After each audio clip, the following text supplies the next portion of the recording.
El viento gélido azotaba el campo de concentración de Buchenwald mientras las sirenas anunciaban el final de otra jornada de trabajo forzado. Miles de prisioneros marchaban en formación hacia los barracones bajo la atenta mirada de los guardias de las SS. Entre la masa de hombres esqueléticos, 5 figuras intercambiaron miradas casi imperceptibles.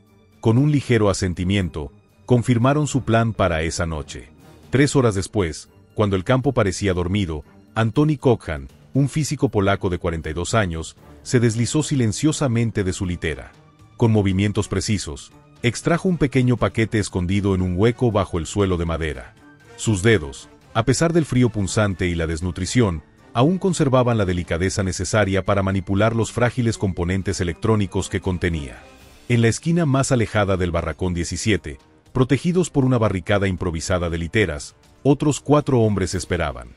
Gustav Weber, ingeniero eléctrico alemán; Leon Delarbre, ilustrador técnico francés; Jakob Kogan, técnico de radio soviético; y Stefan Bielecki, relojero polaco. Juntos formaban el núcleo de la operación de radio más improbable y peligrosa de la Segunda Guerra Mundial.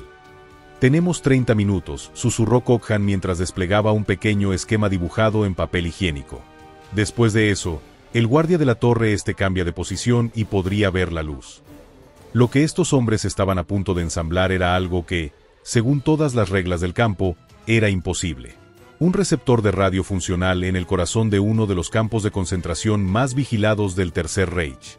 Un delito castigado con ejecución inmediata. «Si nos descubren esta noche», murmuró Delarbre mientras ajustaba una bobina improvisada. «Recuerden, solo nosotros 5 conocemos la operación completa. Los demás solo conocen fragmentos». Esta era la realidad de la resistencia en Buchenwald, compartimentada, secreta, donde el conocimiento completo estaba dividido entre diferentes personas para que ninguna captura individual pudiera comprometer toda la operación. Antoni Kochhan no era un prisionero ordinario. Antes de la guerra, había sido uno de los ingenieros aeronáuticos más brillantes de Polonia, responsable del diseño de planeadores revolucionarios. Cuando los nazis invadieron Polonia en 1939, Kochhan no huyó al extranjero como muchos de sus colegas. En cambio, se unió a la resistencia polaca, donde sus conocimientos técnicos pronto lo convirtieron en un experto en inteligencia y comunicaciones. Su mayor hazaña había sido ayudar a descifrar los secretos de las bombas volantes V1 y V2, una información que eventualmente llegó a los aliados. Pero en 1943, la Gestapo lo capturó. Después de meses de brutal interrogatorio, fue enviado a Buchenwald no como un prisionero ordinario, sino como un Nachtundnebel, noche y niebla, una categoría especial de enemigos del Reich destinados a desaparecer sin dejar rastro. «En mi vida anterior, construí máquinas para volar hacia la libertad», le contaría más tarde a sus compañeros. «Ahora, construiremos una máquina para traer la libertad hasta nosotros». Kochhan no tardó en identificar a otros prisioneros con conocimientos técnicos. Gustav Weber había sido ingeniero en Telefunken, uno de los principales fabricantes de equipos de radio en Alemania. Leon Delarbre, además de ser un artista reconocido, había trabajado en el diseño de componentes eléctricos en Francia. Jakob Kogan, antes de su captura, había sido técnico de comunicaciones en el Ejército Rojo. Y Stefan Bielecki, con sus habilidades de relojero, podía fabricar piezas precisas incluso con las herramientas más rudimentarias. Pero el verdadero desafío no era el conocimiento, sino los materiales. En un lugar donde los prisioneros eran registrados regularmente y cualquier objeto no autorizado podía significar la muerte, ¿cómo construir algo tan complejo como un receptor de radio?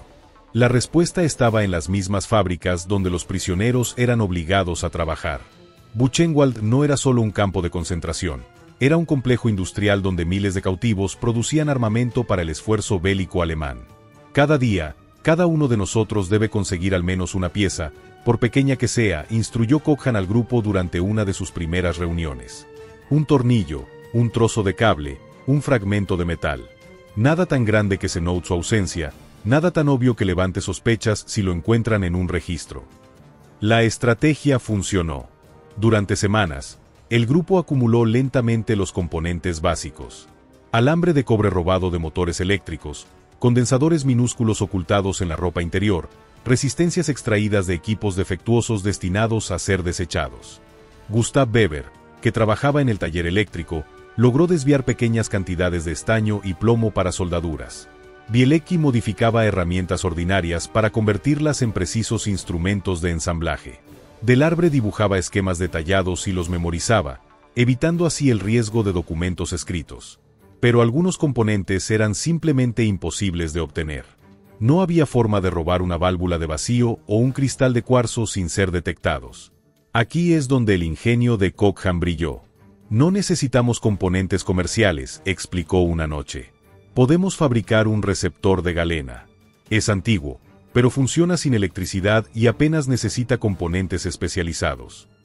El receptor de galena, tecnología de principios del siglo XX, utilizaba un cristal mineral natural como semiconductor, eliminando la necesidad de válvulas o baterías.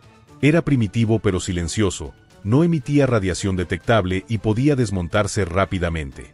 Para el cristal de galena, Cochrane sugirió algo ingenioso: los aislantes cerámicos de las líneas eléctricas del campo. Si los rompemos correctamente, podemos encontrar pequeños fragmentos con propiedades semiconductoras. La bobina, elemento crucial para sintonizar las frecuencias, fue fabricada enrollando alambre de cobre alrededor de un tubo de cartón robado de la zona administrativa. La antena, el componente más peligroso por su tamaño, fue integrada en el propio bastidor metálico de la litera, haciéndola invisible ante ojos no expertos. Después de 2 meses de acumulación paciente y trabajo nocturno, tenían los componentes básicos listos. El ensamblaje final ocurriría en una sola noche, y la radio existiría por apenas unas horas antes de ser desmantelada nuevamente en piezas inocuas y dispersas. El 7 de noviembre de 1944 fue la fecha elegida para la primera prueba. La noche era ideal, había tormenta, lo que significaba que los guardias estarían menos atentos y el ruido de la lluvia y el viento encubrirían cualquier sonido sospechoso. En el barracón 17, tras asegurarse de que los informantes y guardias no estaban cerca, el equipo desplegó su operación con la precisión de un reloj. 2 prisioneros adicionales, reclutados para la seguridad, se posicionaron como vigías. Otto Kipp, un comunista alemán respetado entre los prisioneros, supervisaba la operación. Como miembro del Comité Internacional Clandestino que operaba dentro del campo, Kipp entendía el valor potencial de la información que podrían obtener. Tenemos que estar preparados para la posibilidad de que no funcione, advirtió Cochrane mientras soldaba las últimas conexiones. O peor, que funcione pero solo captemos propaganda alemana. La construcción del receptor tomó exactamente 22 minutos. Conectaron los auriculares improvisados, hechos con piezas de un teléfono desechado. Cochrane, el más experimentado en operaciones de radio, tomó el control del aparato. Con movimientos minuciosos, ajustó el alambre que hacía contacto con el cristal de galena, buscando el punto exacto donde el semiconductor podría captar señales. El silencio en el pequeño círculo era absoluto. 5 pares de ojos observaban fijamente las manos de Cochrane, que se movían con la delicadeza de un cirujano. De repente, Cochrane se quedó inmóvil. Sus ojos se abrieron de par en par. Sin decir palabra, le pasó los auriculares a Cochrane. Lo que Cochrane escuchó en ese momento cambiaría el curso de la historia de Buchenwald. Aquí la BBC de Londres. Son las 9 de la noche. He aquí nuestro boletín de noticias. En medio de uno de los lugares más aislados y controlados del imperio nazi, 5 prisioneros acababan de establecer contacto con el mundo exterior. El impacto emocional fue abrumador. Está funcionando, susurró Cochrane, con lágrimas en los ojos. Estamos escuchando Londres. Leon Delarbre, que recibió los auriculares después, lo describiría más tarde con palabras simples pero profundas. En ese momento, volvimos a ser humanos. Ya no estábamos aislados. Ya no éramos solo prisioneros. Éramos parte del mundo nuevamente. Las noticias que escucharon esa noche fueron transformadoras.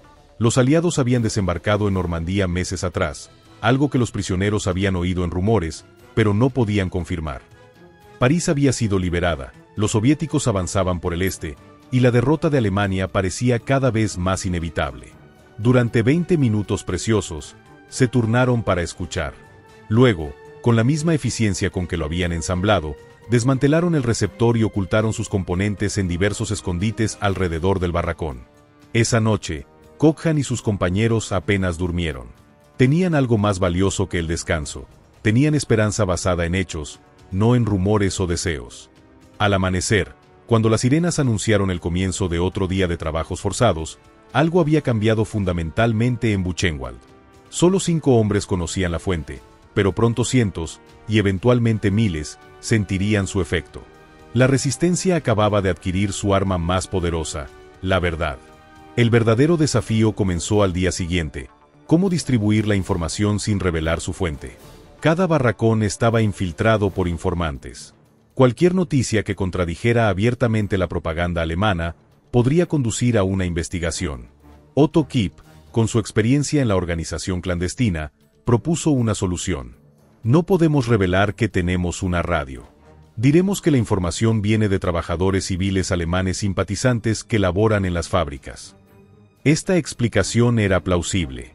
Buchenwald empleaba a cientos de civiles alemanes, algunos de los cuales mostraban ocasionalmente pequeños gestos de humanidad hacia los prisioneros. Establecieron un protocolo estricto. Cada noche de transmisión, que no podían realizar diariamente por seguridad, solo 2 personas operarían la radio: Kogan como técnico principal y una segunda persona que memorizaría las noticias. Nadie llevaría registros escritos. La información se transmitiría oralmente al Comité Internacional, que a su vez la distribuiría a representantes confiables de cada grupo nacional dentro del campo. Debemos ser extremadamente cuidadosos con qué información compartimos, advirtió Kipp. Noticias como avances aliados específicos pueden elevar la moral, pero también podrían generar falsas expectativas de liberación inmediata. Esta cautela resultó profética. Las primeras semanas de operación de la radio coincidieron con la ofensiva de las Ardenas, cuando un contraataque alemán sorprendió a las fuerzas aliadas en diciembre de 1944. Por un momento, la guerra parecía cambiar de dirección nuevamente. Si hubiéramos anunciado prematuramente que la liberación era inminente, y luego los alemanes hubieran obtenido victorias, habríamos destruido la moral, explicaría Cochran años después. La verdad completa, tanto la buena como la mala, era lo que necesitábamos. La radio no funcionaba todas las noches. Los componentes se desgastaban. El cristal de galena perdía sensibilidad. Las tormentas interferían con la recepción. Pero cuando funcionaba, proporcionaba algo incalculable: un contrapeso a la desinformación nazi. Bernard Aldebert, un artista francés prisionero en Buchenwald, recordaría el impacto de estas noticias. Los alemanes nos decían que Londres había sido destruida por las Quinta II, que América había firmado una paz separada, que el Ejército Rojo estaba siendo aniquilado. Entonces, a través de susurros, llegaba la verdad. Londres resistía, los americanos avanzaban por Francia, los soviéticos se aproximaban a Alemania. Era como recibir agua en el desierto. A medida que el invierno de 1944 a 1945 avanzaba, la información de la radio ganó importancia estratégica. Ya no era solo sobre moral, era sobre supervivencia. Los líderes del Comité Internacional comenzaron a entender que se encontraban en una carrera contra el tiempo. Heinrich Himmler, jefe de las SS, había emitido órdenes de que ningún prisionero de los campos debía caer en manos aliadas con vida. En otros campos, las evacuaciones forzadas habían comenzado, enviando a prisioneros en marchas de la muerte donde miles perecían.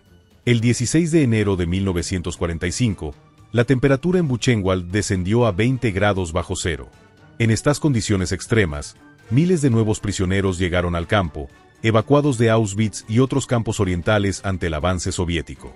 Muchos llegaron casi desnudos, transportados en vagones abiertos, con sus cuerpos cubiertos de escarcha. La mayoría murió en las primeras 48 horas. Para el equipo de la radio, estos nuevos arribos trajeron tanto problemas como oportunidades. Los barracones, ya terriblemente sobrepoblados, se volvieron aún más hacinados, haciendo casi imposible encontrar espacios privados para las transmisiones. Pero entre los recién llegados había técnicos y operadores de radio del Este, incluyendo a Piotr Cygulski, un antiguo ingeniero de la radio polaca que había trabajado en transmisores de alta potencia. No solo necesitamos recibir, le confió Cochran a Otto Kipp durante una breve conversación en la fábrica. Eventualmente, necesitaremos transmitir. Esta idea, que parecía casi absurda en su ambición, reflejaba la creciente comprensión de que la guerra estaba entrando en su fase final. Si Buchenwald iba a ser evacuado o si las SS planeaban una masacre final, la capacidad de comunicarse directamente con las fuerzas aliadas podría ser la diferencia entre la vida y la muerte para más de 40.000 prisioneros. Con la ayuda de Cygulski, el equipo comenzó a experimentar con modificaciones al receptor para convertirlo en un transmisor simple. El desafío era monumental. Mientras un receptor podía ser pequeño y pasivo, un transmisor requería más potencia, componentes especializados y lo más peligroso, emitía señales detectables. Los alemanes tienen equipos de detección de radio, advirtió Cygulski. Si transmitimos por más de 3 minutos desde el mismo lugar, pueden triangular nuestra posición. La solución fue tan ingeniosa como arriesgada. No construirían un transmisor permanente, sino módulos separados que podrían ensamblarse rápidamente, usarse por breves minutos y luego desmantelarse. Cada módulo estaría oculto en diferentes ubicaciones. Mientras tanto, las transmisiones regulares del receptor continuaban proporcionando información vital. El 27 de enero, confirmaron la liberación de Auschwitz por el Ejército Rojo. El 13 de febrero, supieron del devastador bombardeo de Dresde, a apenas 215 kilómetros de distancia. Cada pieza de información ayudaba al Comité Internacional a formular estrategias para la supervivencia colectiva. A diferencia de otros campos de concentración, Buchenwald tenía una característica única, una significativa organización de resistencia interna. Desde 1943, un comité internacional clandestino formado por prisioneros políticos, principalmente comunistas, socialdemócratas y algunos líderes militares capturados, había establecido una estructura de mando paralela que operaba en las sombras. Ernst Thälmann, líder del Partido Comunista Alemán antes de Hitler y prisionero desde 1933, había sentado las bases para esta organización antes de ser ejecutado en 1944. Su legado persistía en la disciplina y estructura de la resistencia interna. Para este comité, la radio se convirtió en su recurso más valioso. Walter Bartel, prisionero comunista alemán y líder de facto del comité, comprendió inmediatamente su potencial estratégico. No solo necesitamos saber qué sucede fuera, explicó durante una reunión secreta, necesitamos prepararnos para lo que vendrá. Si los nazis planean liquidarnos antes de la liberación, debemos estar listos para resistir. La radio pasó de ser una fuente de noticias a convertirse en el nervio central de un plan de contingencia para la supervivencia colectiva. Cada transmisión nocturna ahora incluía un análisis detallado de los movimientos militares. ¿Qué tan cerca estaban las fuerzas americanas? ¿Qué divisiones? ¿A qué ritmo avanzaban? Jorge Semprún, un prisionero español que sobreviviría para convertirse en un renombrado escritor, recordaría en sus memorias. La radio nos daba algo más que información táctica. Nos devolvía al tiempo histórico. En el campo, los días eran idénticos, un continuo de sufrimiento sin progresión. Las noticias nos recordaban que afuera existía un mundo que seguía moviéndose, que lo que vivíamos no era un infierno eterno sino un momento histórico que tendría fin. A finales de febrero de 1945, ocurrió lo que el equipo de la radio más temía, una inspección sorpresa de las SS. Alertados apenas con minutos de anticipación por un prisionero que trabajaba en la administración, Cochran y su equipo apenas tuvieron tiempo de desmantelar el receptor que estaban utilizando esa noche. Las SS entraron en el barracón 17 con perros y detectores de metales. Durante horas, registraron cada centímetro, destruyendo literas, cortando colchones, levantando tablas del suelo. Un perro marcó insistentemente cerca del escondite donde Del Arbre había ocultado parte de la antena. Lo que sucedió a continuación se convertiría en parte de la leyenda de Buchenwald. Stefan Bielecki, utilizando su posición como barbero de algunos oficiales de las SS, se acercó al líder de la inspección. Herr Hauptsturmführer dijo con deferencia estudiada, «Creo que el perro está marcando mi escondite de comida». Procedió a extraer un pequeño paquete que contenía un trozo de salchicha rancia que había estado guardando para una emergencia. El oficial, entre divertido y disgustado, le propinó una bofetada y ordenó continuar la búsqueda en otro lugar. Lo que los alemanes no sabían era que, justo debajo de donde estaba la salchicha, en un compartimento más profundo, yacían componentes esenciales de la radio. Después de esta inspección, Cochran implementó cambios radicales en el protocolo de seguridad. Los componentes nunca volvieron a almacenarse juntos. El receptor se ensamblaría y desmontaría completamente cada noche de uso. Y, más importante, establecieron una regla. Si un miembro del equipo era capturado, los demás tenían 30 minutos para transferir todos los componentes a escondites de emergencia previamente preparados. Debemos asumir que cualquiera de nosotros hablaría bajo tortura severa, dijo Cochran con brutal franqueza. Por eso, nadie debe saber dónde están todos los componentes. Ni siquiera yo. Marzo de 1945 trajo noticias que hicieron que el corazón de cada prisionero latiera más rápido. Las fuerzas americanas habían cruzado el Rin. El Tercer Reich se desmoronaba. Pero paradójicamente, Este momento de esperanza también trajo el mayor peligro. A medida que los aliados se acercaban, las SS intensificaron las ejecuciones. Los prisioneros importantes, figuras políticas, espías capturados, testigos de atrocidades especialmente notables comenzaron a desaparecer durante la noche. Simultáneamente, llegaron rumores de planes para la evacuación completa del campo. El equipo de la radio, ahora trabajando casi cada noche a pesar de los riesgos, captó un mensaje crucial. El general Patton y su tercer ejército avanzaban hacia Turingia, la región donde se encontraba Buchenwald. Estaban a menos de 80 kilómetros y avanzando rápidamente. Esta información llegó al Comité Internacional en un momento crítico. El comandante del campo, Hermann Pfister, había recibido órdenes de Berlín para preparar la evacuación. Los prisioneros sabían, por informantes en la administración, que esto significaba marchas de la muerte para la mayoría. Walter Bartel convocó una reunión de emergencia del comité. La pregunta era existencial. ¿Deberían intentar una resistencia abierta para evitar la evacuación, arriesgándose a una masacre inmediata, o cumplir con las órdenes de evacuación, sabiendo que miles morirían en el camino? La información precisa sobre la cercanía de las fuerzas americanas fue determinante. Si podemos retrasar la evacuación por incluso 3 días, argumentó Bartel, hay posibilidades reales de que los americanos lleguen antes. El plan que desarrollaron dependía completamente de la radio. Necesitaban saber exactamente cuándo las tropas americanas estarían lo suficientemente cerca para hacer viable una resistencia. Demasiado pronto, y serían masacrados sin posibilidad de ayuda externa. Demasiado tarde, y la evacuación ya habría ocurrido. El 1 de abril de 1945, domingo de Pascua, Buchenwald recibió un visitante inusual. Martin Niemöller, el famoso pastor luterano y opositor del nazismo, fue transferido al campo desde Dachau. Su llegada generó revuelo entre los guardias, varios de los cuales lo trataron con un respeto inusual dada su prominencia internacional. Lo que las SS no sabían era que Niemöller traía consigo información vital, detallados informes sobre el colapso del frente occidental que había obtenido de guardias simpatizantes en Dachau.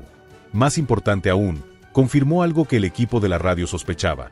Las fuerzas americanas estaban deliberadamente acelerando hacia los campos de concentración, conscientes de las posibles masacres finales. Cochrane, tras una breve conversación con Niemöller durante un traslado de trabajo, tomó una decisión arriesgada. Era el momento de activar el transmisor improvisado.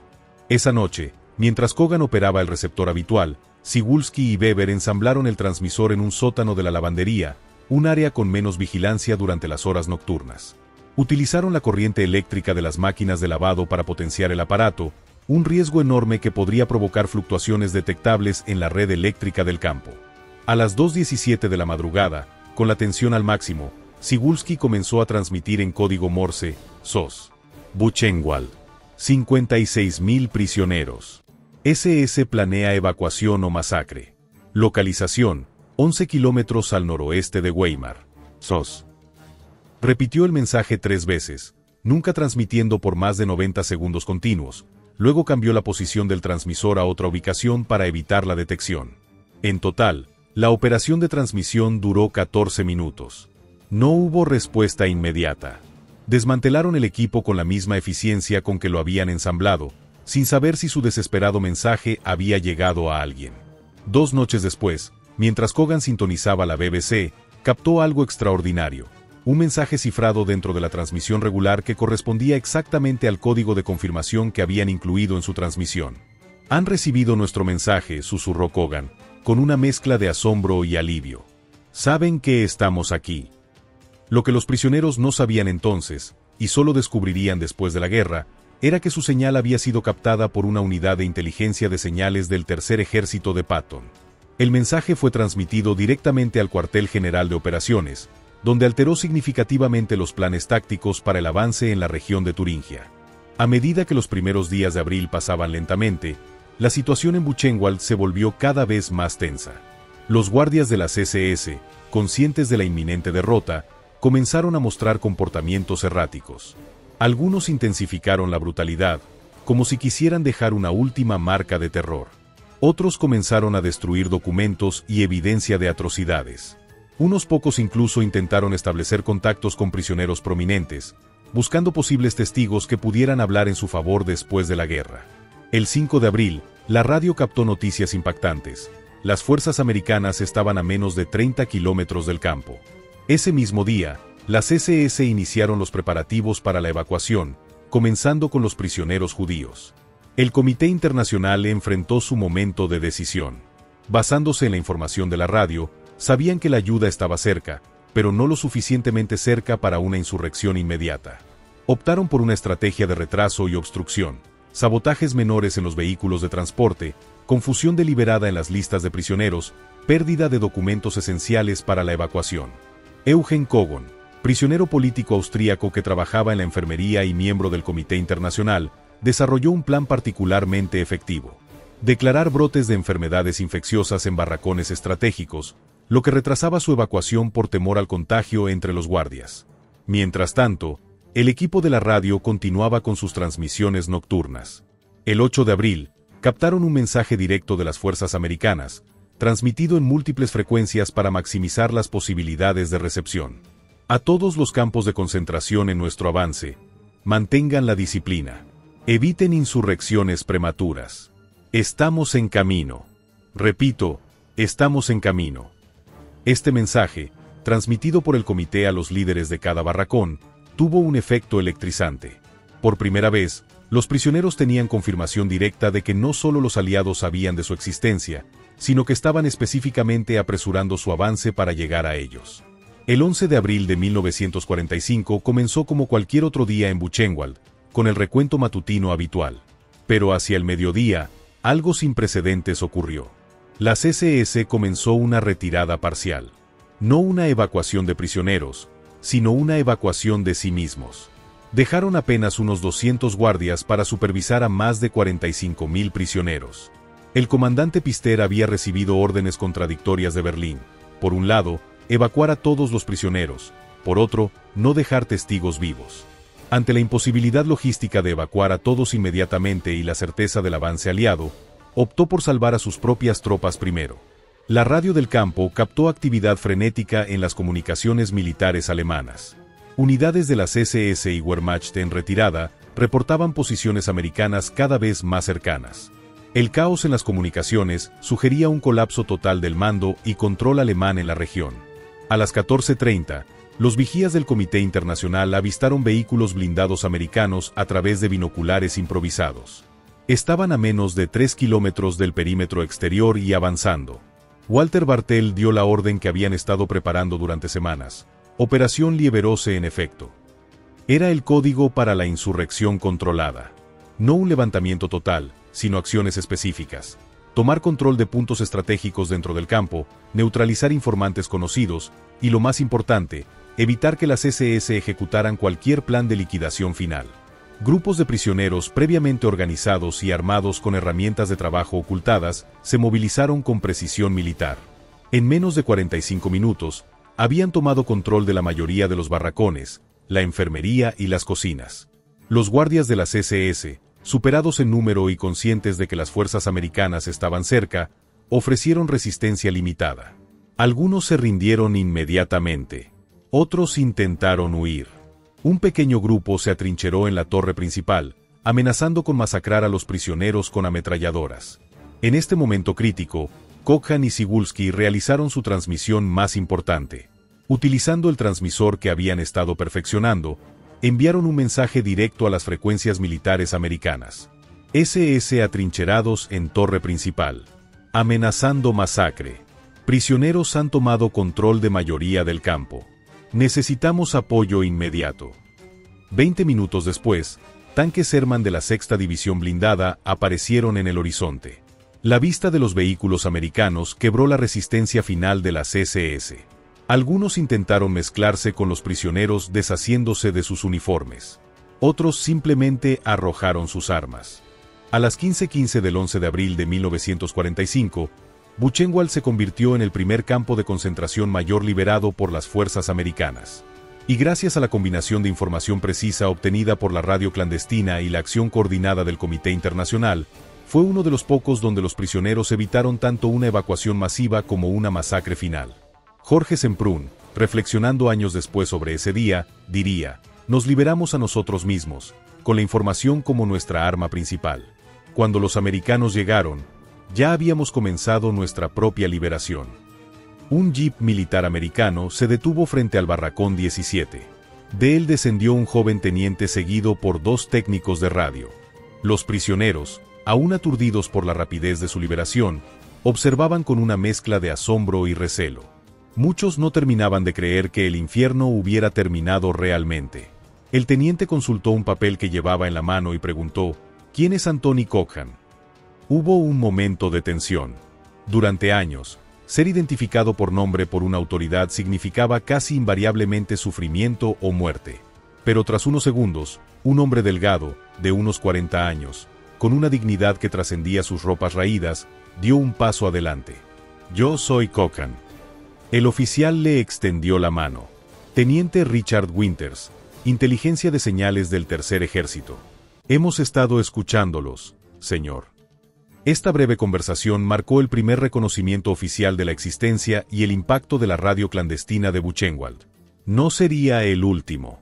En las horas y días siguientes a la liberación, mientras unidades médicas americanas se apresuraban a atender a los miles de prisioneros al borde de la muerte, un equipo especializado de inteligencia militar se reunió con Cochran y su grupo. Lo que descubrieron los dejó asombrados. Construyeron un receptor funcional con componentes de desecho, escribiría después el sargento David Klein en su informe. Y luego lo modificaron para transmitir. Todo bajo condiciones donde poseer incluso un trozo de alambre podía significar ejecución inmediata. Es posiblemente el mayor logro de ingenio técnico e improvisación que he documentado en esta guerra. Pero más allá de la hazaña técnica, los americanos comprendieron rápidamente el impacto estratégico. El coronel Robert Allen, de inteligencia militar, lo resumiría en un telegrama a sus superiores. La operación de radio de Buchenwald salvó miles de vidas. Su información sobre planes de evacuación y su coordinación con nuestro avance permitió que llegáramos antes de que ocurriera una masacre final. Recomiendo reconocimiento al más alto nivel para los operadores. La historia de la radio secreta de Buchenwald podría haber terminado ahí, como una nota a pie de página en los informes militares de la liberación. Pero los acontecimientos de los días siguientes aseguraron que se convertiría en algo mucho más significativo. El 16 de abril, 5 días después de la liberación, el general Eisenhower visitó Buchenwald. Acompañado por los generales Patton y Bradley, recorrió el campo, visiblemente afectado por las atrocidades que presenciaba. Durante este recorrido, Walter Bartel y Anthony Cochran tuvieron la oportunidad de hablar brevemente con él. «General», explicó Cochran mientras mostraba los componentes del receptor, ahora ensamblados abiertamente por primera vez. «Con esto sabíamos que ustedes venían. Con esto podíamos prepararnos». Eisenhower, impresionado, ordenó que la historia fuera documentada completamente. «Quiero que el mundo sepa no solo lo que los nazis hicieron, sino cómo las víctimas resistieron con inteligencia y coraje». Esta directiva llevó a una documentación exhaustiva.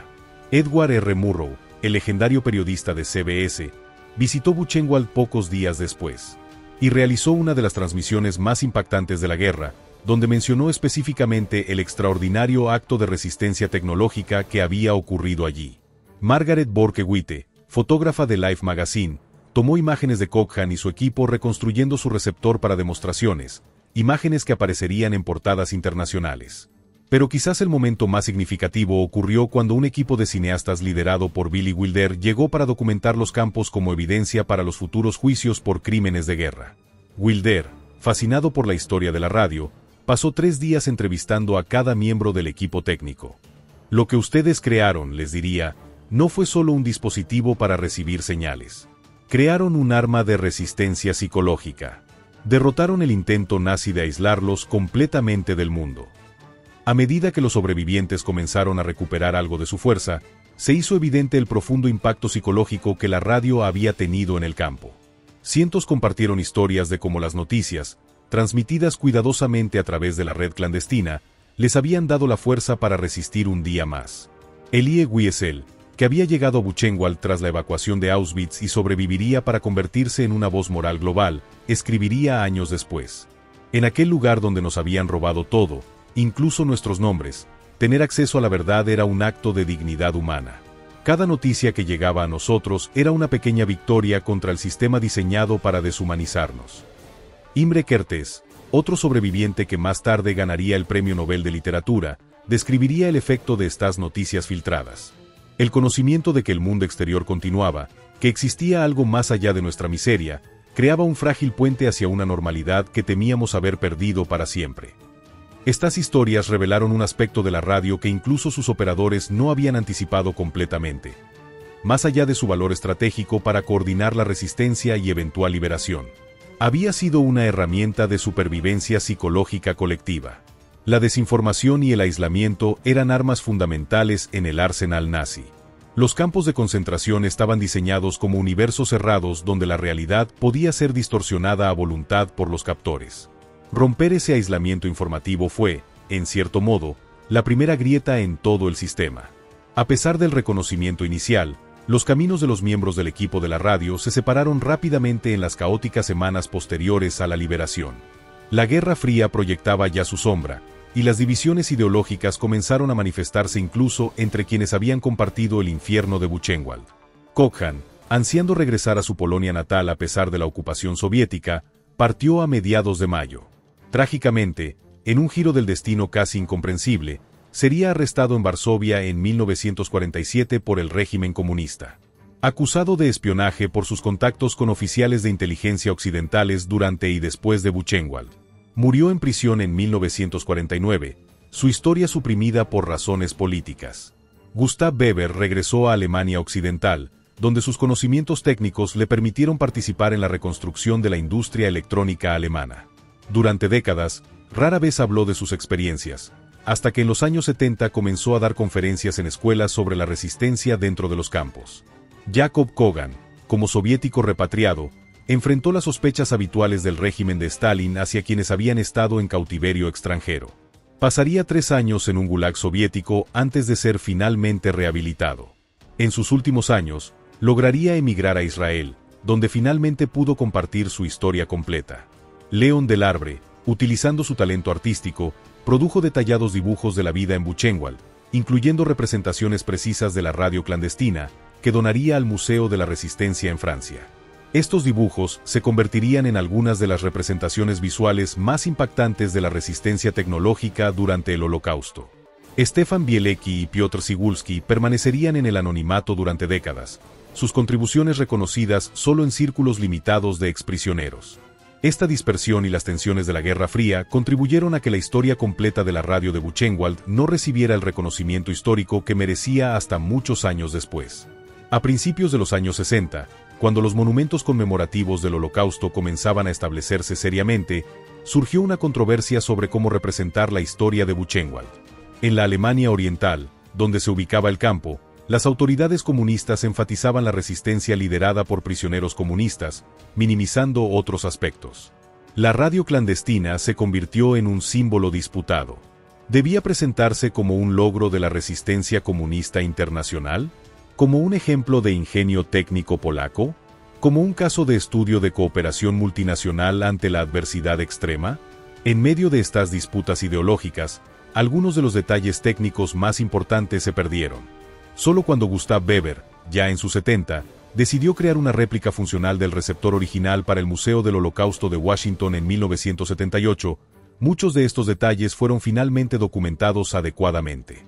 Lo que construimos no era tecnológicamente revolucionario, explicaría Weber en la inauguración de la exhibición. Era antiguo incluso para estándares de los años 40. Pero su valor no estaba en su sofisticación técnica, sino en lo que representaba: la negativa a rendirse ante el aislamiento y la desinformación. La réplica, construida con componentes de la época pero sin las restricciones extremas del campo, permitió a los expertos apreciar plenamente el ingenio involucrado en la versión original.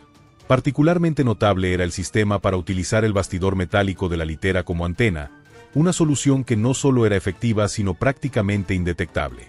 En 1983, casi 4 décadas después de la liberación, ocurrió un descubrimiento sorprendente. Durante trabajos de renovación en los antiguos barracones preservados como memorial en Buchenwald, trabajadores encontraron un pequeño compartimento sellado bajo el suelo. Dentro había una caja de metal que contenía componentes electrónicos básicos y un papel con 5 nombres, los del equipo original de la radio, más 3 adicionales que no habían sido mencionados en ningún testimonio previo. Este hallazgo desencadenó una nueva ola de interés histórico.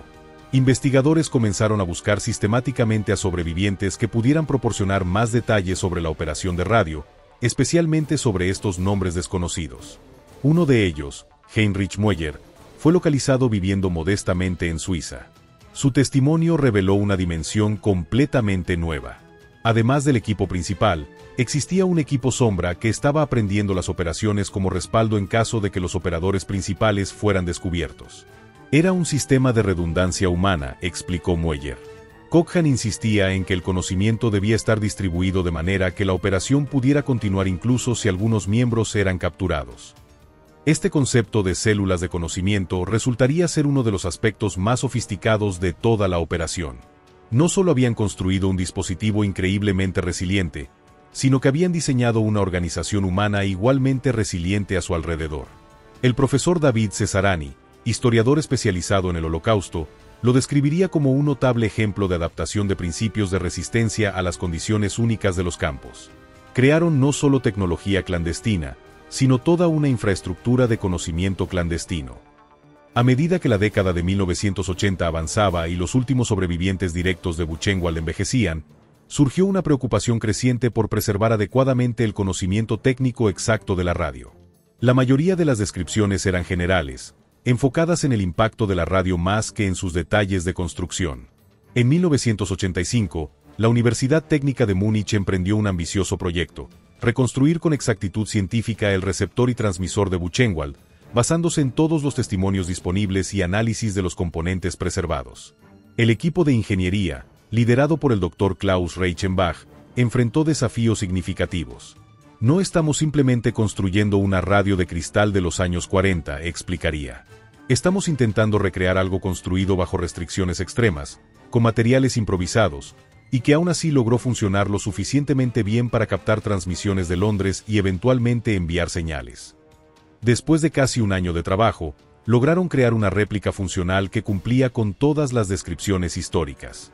Las pruebas confirmaron que, efectivamente, un dispositivo construido según las especificaciones descritas por los sobrevivientes podría haber captado transmisiones de la BBC a esa distancia.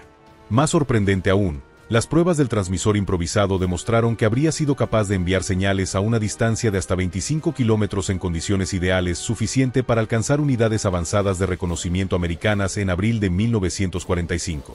Lo extraordinario, concluiría el Dr. Reichenbach, no es solo que construyeron estos dispositivos en circunstancias imposibles, sino que tuvieron la visión estratégica para entender exactamente qué tipo de capacidades técnicas necesitarían en cada fase de la guerra.